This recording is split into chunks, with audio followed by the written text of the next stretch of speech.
Alors, moi, j'ai un parcours un petit peu atypique. J'ai fait un bac, général, Oui, scientifique, à Chaumont, sans avoir l'idée de m'installer, dans un premier temps, je savais pas trop quoi faire non plus et puis, j'ai rencontré, Julien, mon conjoint, qui lui, travaillait à l'époque, dans une concession, de tracteurs, sur, Dijon et puis, il était aussi baigné dans l'agricole, OK.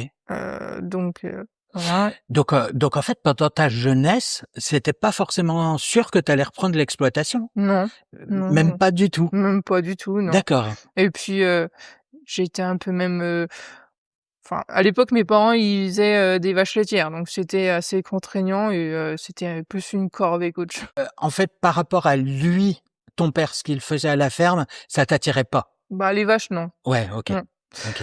et puis, oui, donc j'ai rencontré Julien et lui, dans un premier temps, il s'est installé, dans la ferme de ses oncles, donc toujours en Côte d'Or.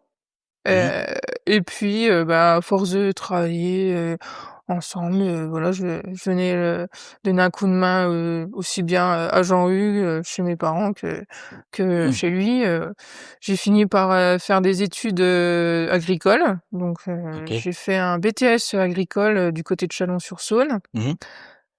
pendant 2 ans, en apprentissage dans une coopérative. Et puis, j'ai fait après, 1 an de comptabilité, toujours agricole. Pour la partie entreprise, Voilà, du coup, oui, pour la partie entrepreneuriat et oui, donc en gros, c'est en rencontrant Julien, ton compagnon, oui, que finalement il t'a lancé sur cette voie voilà, c'est sans ça, oui. OK.